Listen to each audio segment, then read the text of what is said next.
Hey there, I'm Jackie Ferris. This week, the 302 is walking through the galleries at the Delaware Contemporary. Get ready, the 302 is going to expand your mind.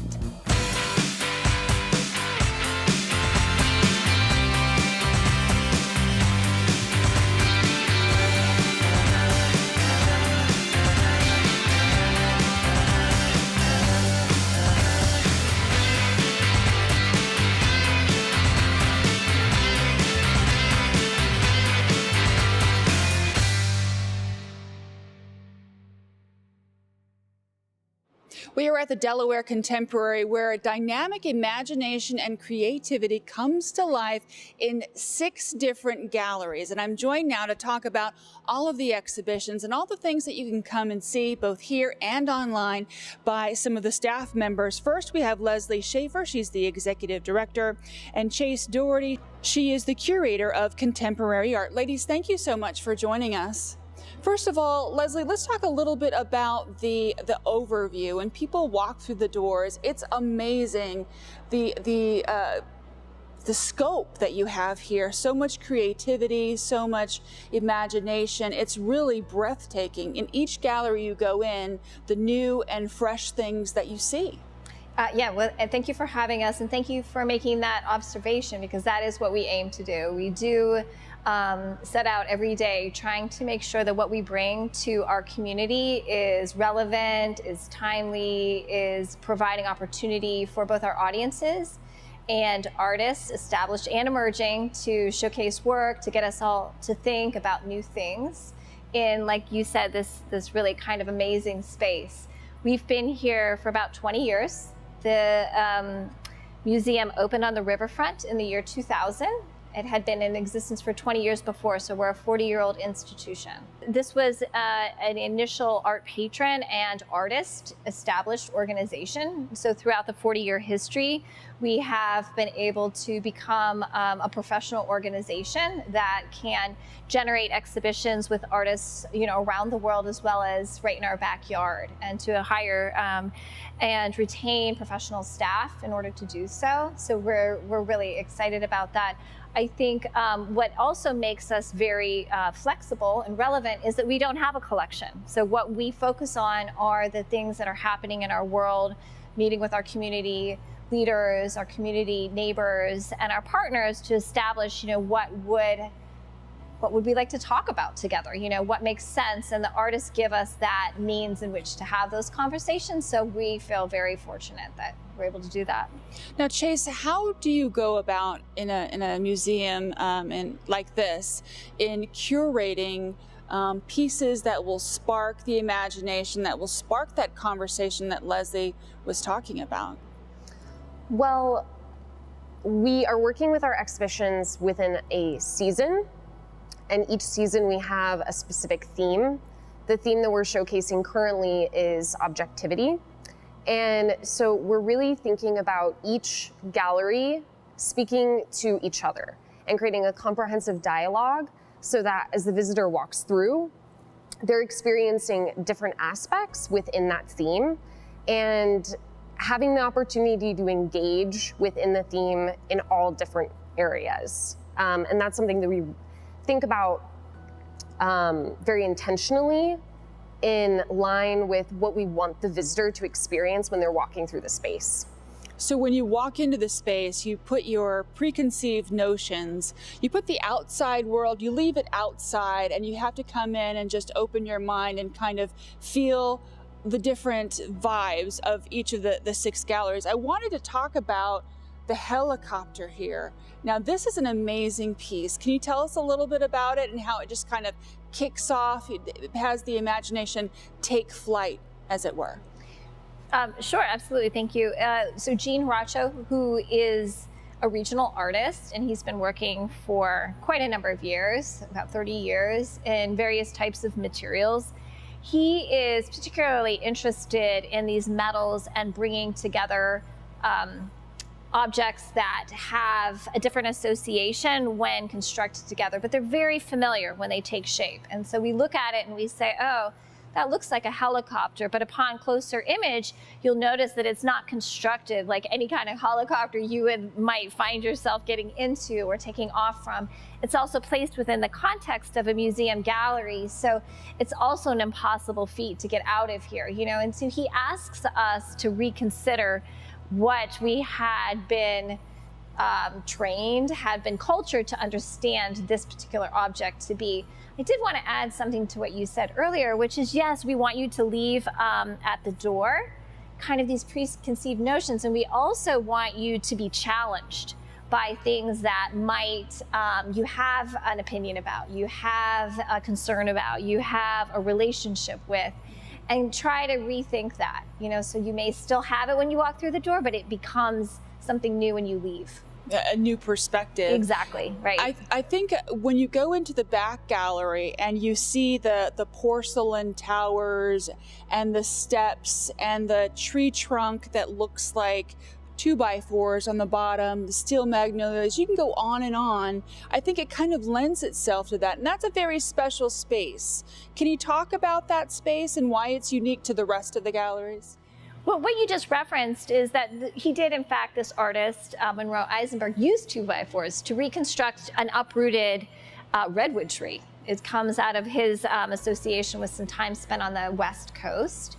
But for us, we feel that familiarity, but yet it looks a little bit abstract, and you're not quite sure, is that an uprooted tree? Is it even referential? Does it represent something that we know, or am I seeing that incorrectly? And so that kind of place in between is exactly what we're talking about. Maybe you have an example of, you were talking a little bit about the fragility of the porcelain. Yeah, so, in line with that, when looking at Monroe Eisenberg's piece in juxtaposition, right next to it is Hannah Vogel's piece, where there are these very fragile porcelain, and they're in dialogue with one another. And you're looking at porcelain that is such a fragile material, and yet it looks very rooted to the ground, versus Monroe's piece that is, suspended in this really beautiful balance with the wall at this angle.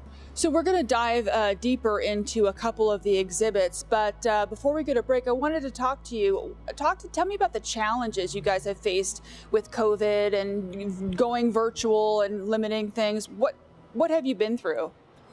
Well, a lot, as every other organization across the country, across the world, has had to rethink their relationship with visitors, to rethink their relationship with donors and patrons, their relationship with artists. We rescheduled 18 exhibitions. Wow. And so, sometimes then things fall apart because the work is no longer available, or it's no longer relevant, or the artist can't get it. There's reasons that come into play. But I think we've done a very good job of trying to be creative with that. We had in June, about a week after the governor allowed us to open back up to the public, an exhibition that we put on the outside of our building. And that was one way that we were really able to still retain a connection with our audience, our public, is through the exterior of our exhibition space. And that is the facade, the shell of our organization. And by doing so, invite people to view and experience art safely, right? And so that was step one for us.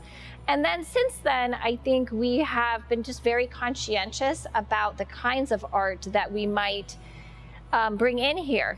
Having contemporary art, people want to get close to it and smell it and touch it and look at it. And we've had to rethink what kinds of art we can show right now. I don't know if you have any. Yeah, I just wanted to add as well too, I think that along with the challenges that we've faced, I think it's really allowed our team and our staff to be very creative.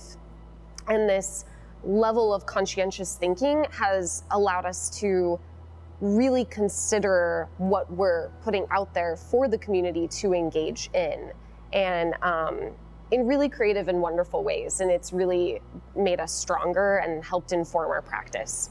That's great. And when we come back, we're going to take a look at one of the exhibitions. Stay with us.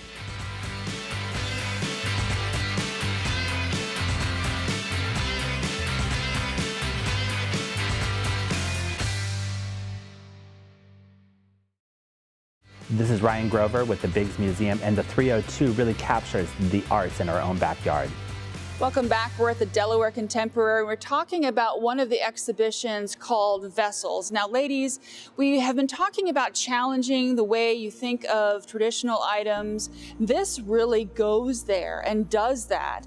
Talk to me a little bit about the theme. I know there were a lot of artists that were invited to do this.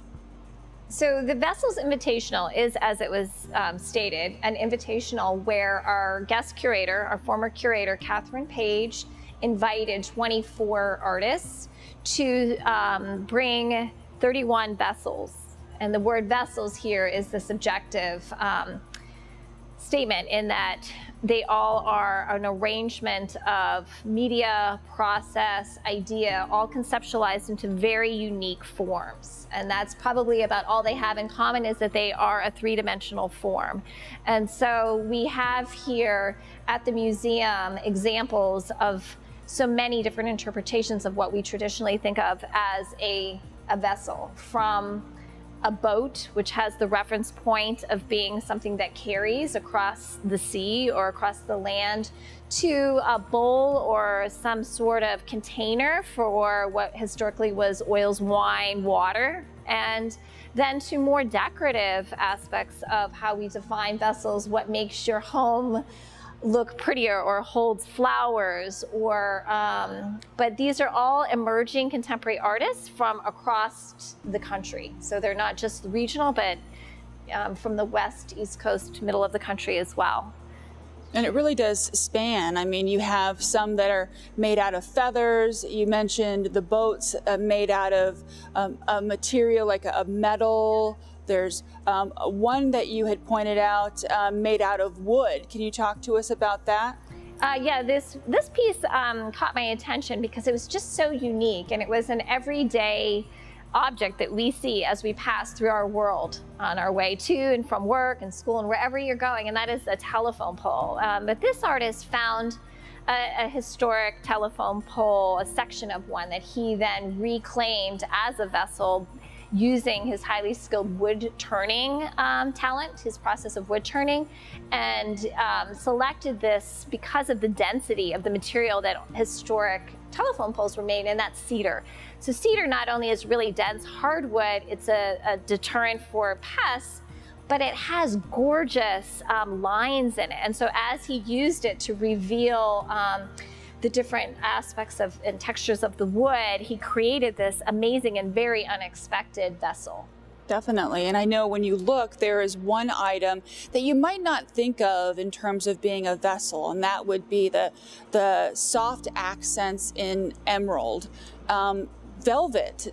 Chase, you want to talk to us about that? Sure, yes. This piece, it's this very beautiful, dark emerald blue-green, and the shape of it has these deep fissures and crags in it, and but then it has this really wonderful velvet texture to it that gives it this softness. And when viewing the piece, you just have such a visceral reaction to it, and it's very striking. And as I was walking through before we started the show, I always try to think of like the stories associated with the objects. And one was kind of easy, the pair of shoes. You kind of wonder who was the person in those shoes and where did those shoes take them. Can you tell us a little bit about that? So this woman, her name is Ola Rondiak, and in fact, we've had her work here before, but in a very different style. She's typically a two-dimensional painter, and she's a portrait painter, or a painter of figurative imagery. And so this was a departure, I think, for her, not only going into a 3D sculptural model, but in to an object that we associate, a vessel for our feet, right? A pair of boots. I've seen people use them for planters and other kinds of random things. But she's taken this object and done what the rest of the object is to add her mark, her unique mark as an artist to the exterior of them. And so they have that resonance of her two-dimensional painting in this other kind of very unexpected encounter. Definitely. Yeah. And it really makes you think. All of the pieces in the exhibition make you think. And when we get back, we're going to talk to one of the artists of another exhibition. Stay with us.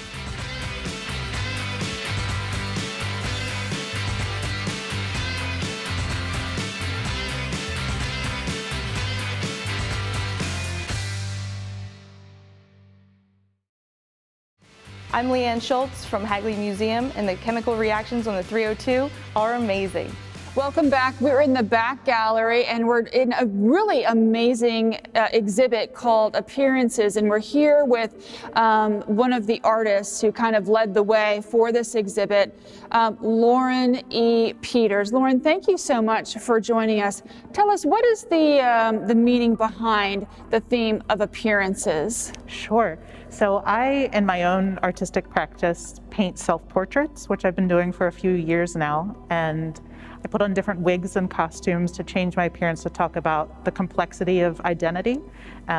So for this show, I gave 16 other artists the source photo that I used and a painting I did in 2016 for them to make their own version of it. And I also gave myself the same challenge because I've, changed my styles, developed a little more. So the painting behind me is my new take on that older piece. And so you had to challenge yourself and find out, what's new about you and what you wanted to share, right? Absolutely. I mean, it's something that I started doing because I don't really like my photograph to be taken, and I was, I like to wear bright colors, but I don't like being the center of attention. So there are all of these, different things that I balance in my own life. So I've become more confident through painting these, and I've definitely grown a lot doing this whole dive into identity, and was able to make this piece behind me very confidently. Well, it's very in depth, and there's really a lot of feeling in the eyes. You can tell that you put so much heart and soul into it. And a common theme, the wig is pink. A lot of the additional pieces have pink in them. Can you talk to me about the symbolism that you tried to? Sure. I did not give the artists in the show any requirements other than I was trying to keep it, roughly to the same size. So everybody picked up on that pretty well, that pink is something extremely meaningful to me and my own work personally. And I just really like that it stood for a lot of different things and has been used a lot in how we see other people. And before, I think it's early 1900s, it was a color that boys wore, and then it got turned into a very hyper feminine color.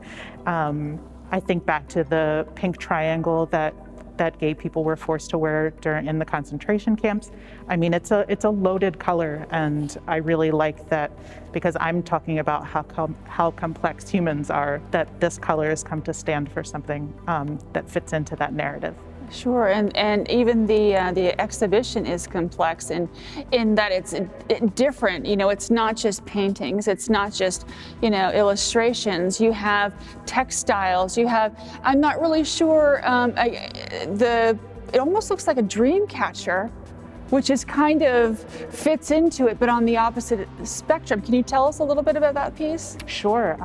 That piece is done by Philadelphia artist Kelly Kosna, who I wasn't sure. She also makes these pieces that she'll cut out little circles and make these almost like tapestries.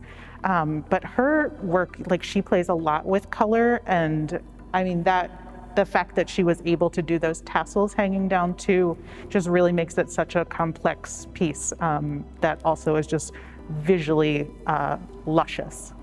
Definitely, and there's kind of like a painting collage on the back wall that's really kind of beautiful. It looks like that's you. Mm-hmm. Yes, that artist is Benaya Rosado, and she asked me for additional photos, which I thought was fun.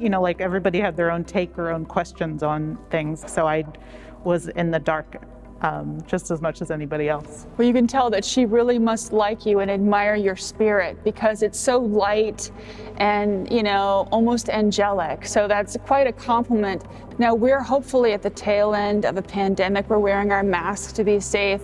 But the pandemic had an impact on your exhibition because in the center of the room, you have a wig and you have a sweater that was meant to be more than just looked at as a part of this exhibition. Yes, when I originally had this scheduled for April of 2020, I wanted to supply the wig and sweater that I wore that birthed all of these paintings and works of art. And with the pandemic, We are not going to have those in the room in a way that people are going to try those things on, which is what I wanted people to be able to kind of step into the role or the character of the painting, the person in the painting.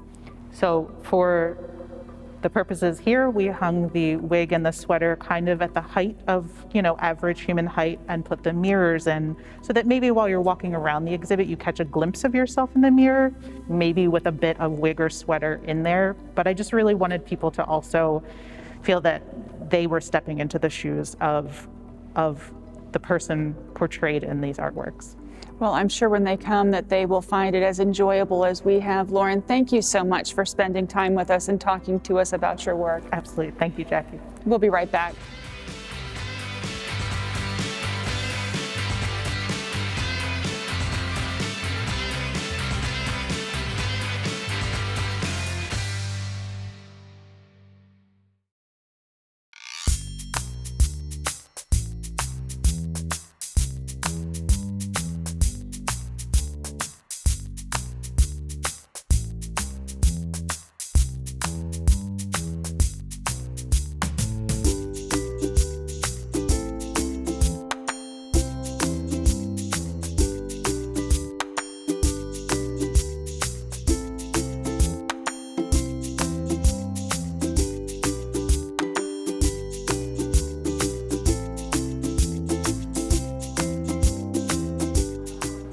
For more information on the exhibits, you can visit decontemporary.org. That'll do it for this week's episode. We're going to leave you now with more images of the exhibits. Until next time, I'm Jackie Ferris. Tell them you saw it on the 302.